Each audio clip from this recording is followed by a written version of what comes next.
ప్రభు అయిన యేసుక్రీస్తు నామములో మీకు సమాధానం కలుగునుగాక. షలోం. మత్తయి సువార్త 6వ అధ్యాయము 13వ వచనము. మమ్మును శోధనలోనికి తేక దుష్టుని నుండి మమ్మును తప్పించుము.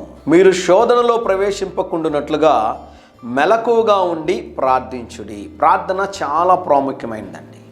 ఒకరోజు భోజనం ఆలస్యమైందంటే, ఒకరోజు భోజనానికి అవకాశం లేదు అంటే కోప్పడిపోయి, చిరాకు పడిపోయి అందరి మీద గంతులు వేస్తుంటాం మనం. ప్రార్థన చాలా ప్రాముఖ్యమైనది. కొంతమంది జీవితాలు నేను గమనించినట్లయితే ప్రార్థన చేశారా అంటే చాలా కాలం ముందు చేశానండి అంటుంటారు. అనుదినము మనం ఎందుకు ప్రార్థన చేయాలి అంటే, వీలైతే నన్ను చూడడానికి ప్రయత్నం చేయండి. అనుదినము సాతాను మన పైన దృష్టి ఉంచి మనల్ని నాశనం చేయాలని ప్రయత్నం చేస్తూ ఉంటాడు. దుష్టుడు, దుర్మార్గుడు మనల్ని నాశనం చేయాలని ఎల్లవేళలా పొంచి ఉంటాడు. జాగ్రత్త. అందుకొరకే ప్రార్థన చేయాలి మనము. యేసు ప్రభుని శిష్యులు అడిగారు, మాకు ప్రార్థన చేయడం నేర్పించయ్యా అన్నప్పుడు యేసు ప్రభు వారు స్వయాన ఆయన నేర్పించినటువంటి ప్రార్థన నేను చదువుతాను చూడండి మరొకసారి. మమ్మును శోధనలోనికి తేక, ప్రభువా మాకు శోధనలు రాకుండా ఉండినట్లుగా సహాయం చేయండి. దుష్టుని నుండి మమ్మును తప్పించుము.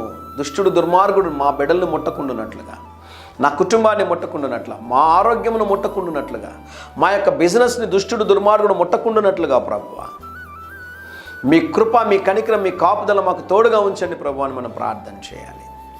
యేసు ప్రభు స్వయాన నేర్పించినటువంటి ప్రార్థన. మెలకువగా ఉండి ప్రార్థన చేసినప్పుడు దుష్టుడు, దుర్మార్గుడు వేసేటటువంటి ప్రతి పన్నాగమును మనము నాశనము చేయగలమని దేవుని సేవకుడుగా మీకు తెలియజేస్తా ఉన్నాను. ప్రార్థనకి ప్రాధాన్యత ఇవ్వండి. ఉదయకాల సమయంలో ప్రభు సన్నిధిలో ప్రార్థించండి. కుటుంబం కొరకు ప్రార్థన చేయండి. భర్త కొరకు ప్రార్థించండి. భార్య కొరకు ప్రార్థించండి. బిడ్డల కొరకు ప్రార్థించండి. సాతాన అంధకార శక్తులు అన్నీ లయమైపోవాలని ఉదయకాల సమయంలో కుటుంబంగా ప్రార్థించండి. సమయం కుదరడం లేదా సాయంకాలం కుటుంబంగా చేరి దేవుని స్తుతించండి. దేవుని సన్నిధిలో ప్రార్థించండి. దుష్టుడు, దుర్మార్గుడు ముట్టకుండానట్లుగా దేవుడు మీ కుటుంబంపై తన శిలువ రక్తము చేత అగ్ని కంచెను ఉంచి మిమ్మల్ని కాపాడునుగాక. ఆమేన్. ధైర్యంగా ఈ దినాన్ని ఎదుర్కోండి. దేవుని సన్నిధి మీకు తోడుగా వచ్చునుగాక. ప్రియ పరలోకపు తండ్రి, ఈ దినం మా ప్రియులు తలపెట్టుచున్న కార్యములు అన్నిటిలో జయమును అనుగ్రహించమని యేసు నామములో ప్రార్థిస్తున్నాము తండ్రి. ఆమేన్. ఆమేన్.